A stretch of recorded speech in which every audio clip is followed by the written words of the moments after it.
Aujourd'hui, j'ai une confession à faire. Je crois que j'aime beaucoup Romain Gavras. Pour tout dire, je n'ai même pas souvenir de ne pas avoir un jour aimé l'une de ses créations. Alors évidemment, toutes les mauvaises langues sont présentes pour lui taper dessus, rapport au père, voilà, Gavras père. Mais au fil des ans, Gavras fils est un cinéaste qui a pour moi su prouver sa maîtrise de l'art cinématographique et surtout qui a su démontrer la singularité de son style.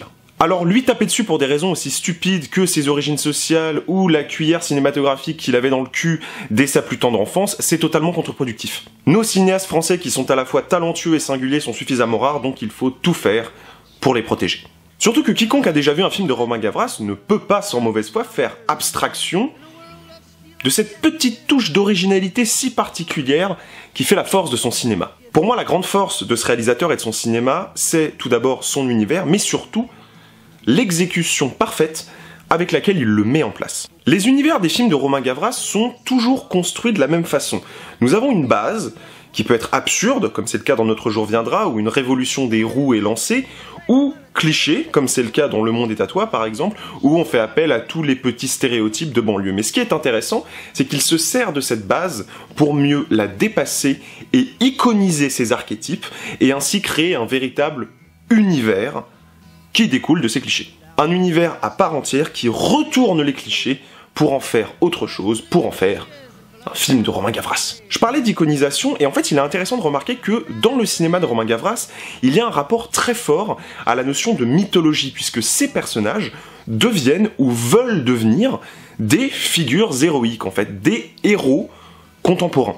Et systématiquement, cette construction de la nouvelle figure héroïque, elle se fait dans un rapport qui est contestataire. C'est le cas évidemment dans Le monde est à toi, puisque le personnage principal est un dealer de drogue, mais c'était déjà le cas dans Notre jour viendra, pour les raisons que j'ai un petit peu évoquées, mais aussi dans les clips musicaux qu'il a réalisés, comme le clip de No Church in the Wild, la chanson de Kanye West et Jay-Z, et aussi dans le clip Stress de Justice. Oh mon dieu, tous les trucs que j'aime sont liés! Et c'est donc assez logiquement que les ambitions des personnages des films ou des clips de Romain Gavras vont se répercuter sur sa démarche visuelle de réalisateur, notamment, puisqu'il y a un vrai travail, j'y reviens encore une fois, qui est fait sur l'iconisation par le plan qui marque et qui défonce, qui vient sublimer l'odyssée des personnages, un petit peu comme les tableaux représentant les mythes antiques en réalité. Des plans sublimement composés, sublimement éclairés, qui sont auréolés de la sensualité d'un mouvement de caméra, le plus souvent un travelling avant, qui vont venir illustrer la solitude combative un petit peu underground de ces personnages, de ces nouveaux héros. Donc Romain Gavras, ce n'est pas uniquement un jeune bourgeois qui aime bien filmer des petits jeunes de banlieue, fumer des pètes et faire des blagues un petit peu noires et un petit peu crasseuses. C'est quelqu'un qui a un véritable univers, qui a une véritable démarche de réalisateur, et le prochain qui vient me dire qu'il a réussi uniquement parce qu'il est le fils de son père, un homme charmant, au demeurant, je le défonce. Donc, pour être clair et concis, des gens paumés qui ont un désir de grandeur et qui vont être iconisés visuellement, le tout qui donne un univers tout à fait singulier. Et maintenant, parlons du Monde est à toi. C'est un pur film de Romain Gavras, avec ses qualités, ses défauts, et ses qualités qui pourraient être des défauts, mais qui en fait n'en sont pas. J'aimerais en effet commencer par l'accusation un petit peu facile qui a été faite à son encontre concernant son usage des clichés sur la banlieue. Parce que lorsqu'on voit à quel point Le Monde est à toi a un récit maîtrisé de bout en bout, que l'on aime ou pas ce qu'il raconte, c'est assez difficile d'imaginer que le réal est en fait juste un gars qui trouve ça super marrant d'écrire des petits jeunes de banlieue avec des jogging Adidas qui fument des pètes et qui s'appellent tous Mohamed.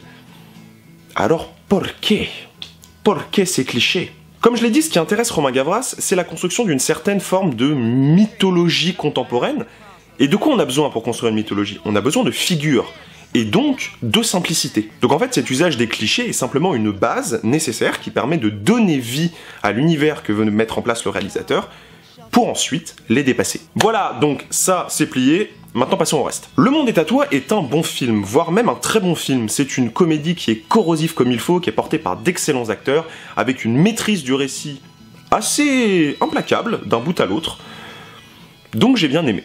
En fait, pour peu qu'on adhère à l'humour assez particulier, mais qui moi me fait beaucoup rire, et à l'univers en fait qui est mis en place, que ce soit d'un point de vue référentiel, visuel ou même musical, parce qu'on a quand même un certain travail sur les ruptures de ton au niveau de la musique utilisée, qui personnellement me plaît beaucoup, et bah force est de reconnaître que le film c'est un excellent moment de cinéma décomplexé. Voilà, Gavras il est là, il fait ce qu'il veut, et il t'emmerde. Voilà, c'est pour ça qu'il enchaîne PNL et Laurent Voulzy. Et moi, ça me plaît. En fait, je vous l'avoue, j'ai plus fait cette vidéo pour parler de Romain Gavras que pour parler de Le Monde est à toi spécifiquement, parce que c'est pas non plus un film qui est super compliqué à analyser.